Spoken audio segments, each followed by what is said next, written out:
Let's solve number 1 and 2 on page 87 of your textbook. So in number 1, we have a projectile fired at 15 meters per second at an angle of 45 degrees. So let's make our table as usual. We'll write ux here and we will write uy here. This is going to be my table. All the horizontal values and all the vertical values in each column. So to calculate these values, I'm going to do 15 cosine 45 for ux.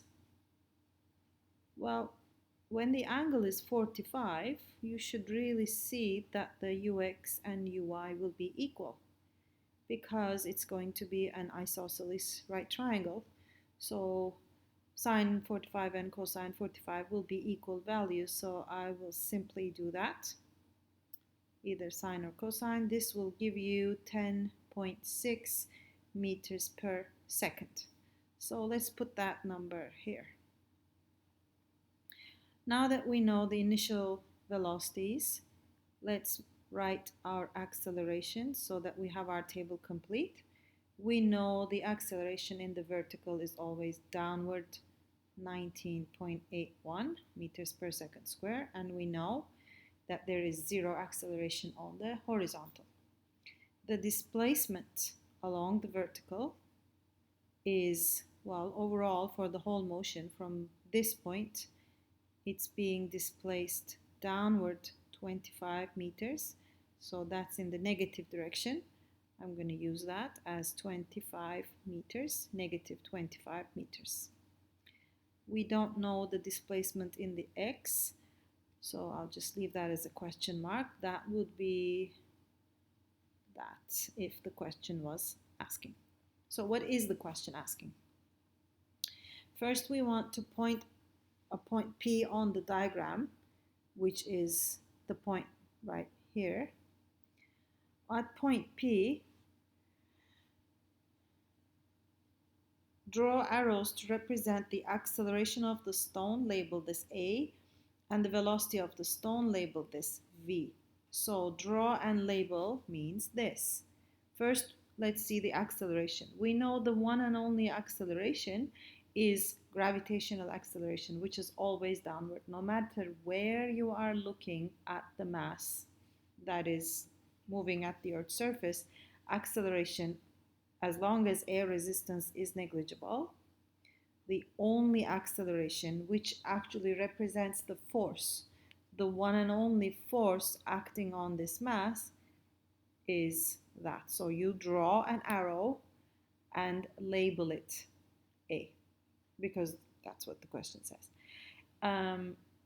The velocity, however, is always going to be tangent to the path. So here that's the velocity, here that would be the velocity, here that would be the velocity, the x component always being constant. At this point we know the vertical velocity is 0, but it is moving, which means it has a horizontal velocity, so I label that V as the question wants me to.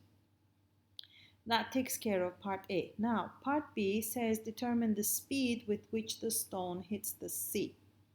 For that, I'm going to complete the diagram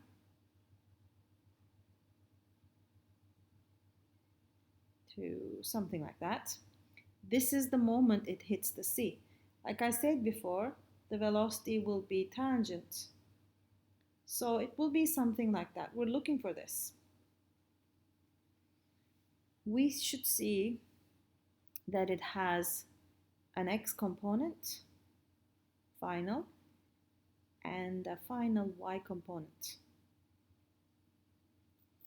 Since we have zero acceleration, no matter how you calculate, you can put the timeless equation, v squared equals u squared plus 2as. Since a is 0, the 2as term will drop, so you'll end up with v squared equals u squared, which justifies vx is equal to ux. You might as well v equals u plus a times t, for any part of the motion. Since the acceleration x is 0, this term will drop. So you justify Vx is Ux. So we know at any point on this projectile motion, the value of horizontal component will not change. So we already know that. Now, the problem is to find the final velocity y, because we know this is a right triangle. So to find the actual velocity, I need to know the components so I can use Pythagorean theorem to calculate the v. Now that I know Vx, let's find Vy. How we do that? Well, we need the vertical values. What do I know? I know the initial velocity upward. I know the acceleration, which is downward. I know the displacement, which is downward. So I can actually use, I don't need to find the time. I might as well use the timeless equation. Let's do that here. Let's use v squared equals u squared plus 2as. And please be very careful. I'm using this for y component. Everything I put here is going to be y component and they must correspond. So I'm finding this Vy, so I'll leave it that. I know initial velocity y component going back is 10.6. So I'll put that right here. I know, well, 2 is a 2. I know the vertical acceleration is downward 9.81. And I know overall displacement is negative 25, which goes here. And then you end up with a Vy, when you calculate that value, to be equal to 24.5 meters per second. So now that I know this value, let's calculate V, which would be 24.5 squared and 10.6 squared in the square root, which gives me 26.7. You can round that to 27 meters per second, which gives me my answer for B.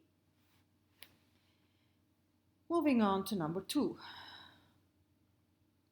There is no image, there's no diagram given, and we know we see things better. We need to visualize things, so let's actually draw a picture for this. There's a cliff. There's an upward velocity of 8. What will this do? It will go up. It will have a 0 velocity and then fall back down and all the way down the cliff. So we don't know that height. Let's call that h. What do we know? We know initial velocity, like we wrote. We know this is only vertical, so I don't really need to make a table. I know only the values in the verticals, because this is only vertical motion, so I don't need components. X is 0.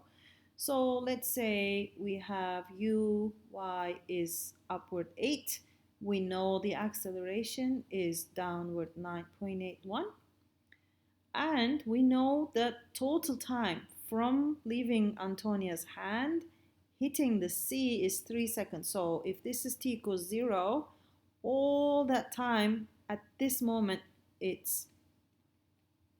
has passed.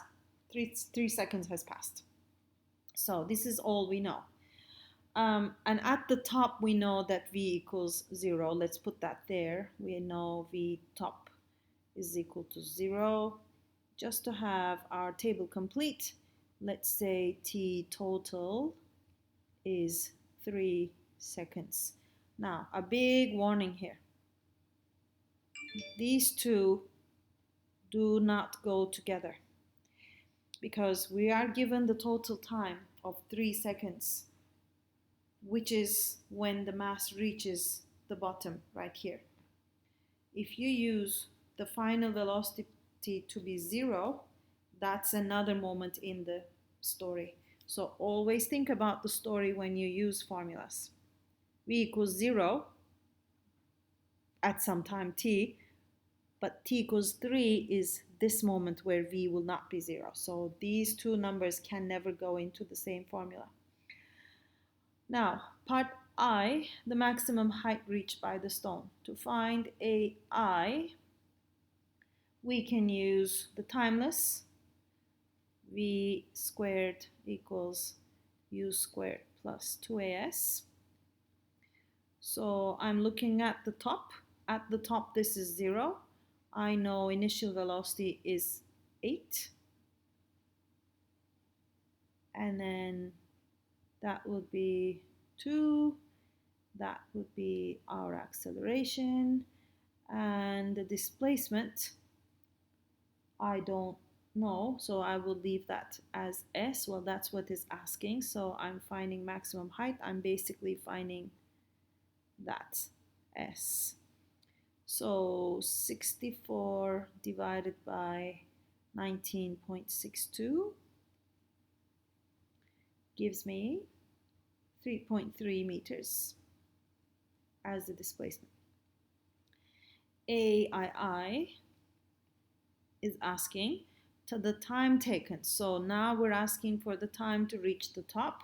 Easiest way to do this is using v equals u plus at. V at the top is 0, u is 8, acceleration is negative 9.81, which will give us the time to reach the top.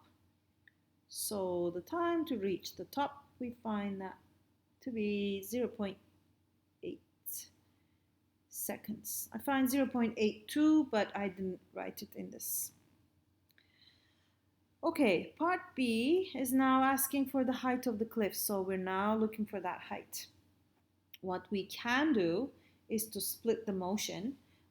So since I know the velocity is 0 at the top here, and I know this s, from 0, what do I know about this motion? Look, I have the total time. I have the time of going up. So first I can subtract the total time minus the time to go up. That's going to give me the time from this moment, from the very top, where v is 0, until it hits the ground. So time of fall from the top. This is going to be a total of 3 seconds minus the 0.8 seconds taken to reach the top.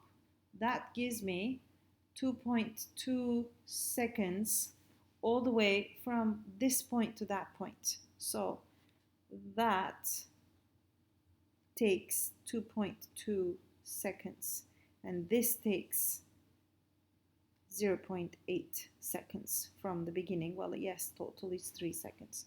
So why did I find that? Because now I'm going to split the motion from this moment until it hits the ground, which takes 2.2 seconds. Initial velocity of that section is 0.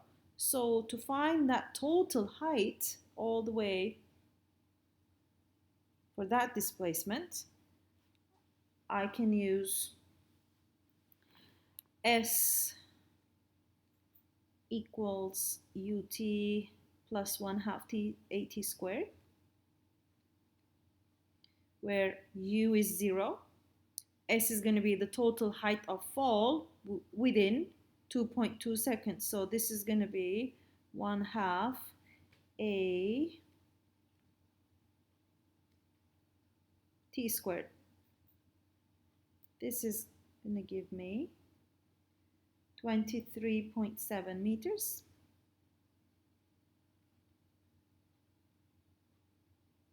That's the total. Well, since we know the height of the cliff, we want to find height of cliff. I'm going to subtract 23.7 minus the 3.3, which is the height above the throwing point. That's going to give me 20.7. I can round that to 21 meters, which will be our answer. I'll show this on the diagram. In the first part, we found that it goes up 3.3 meters. So from this level, we calculated that it goes up 3.3 meters. And then from that point, we found that it falls 23.7 meters. Since the question is asking me the height of the cliff, I have to subtract that total height minus the 3.3 that it went up, which answers that question. Thank you.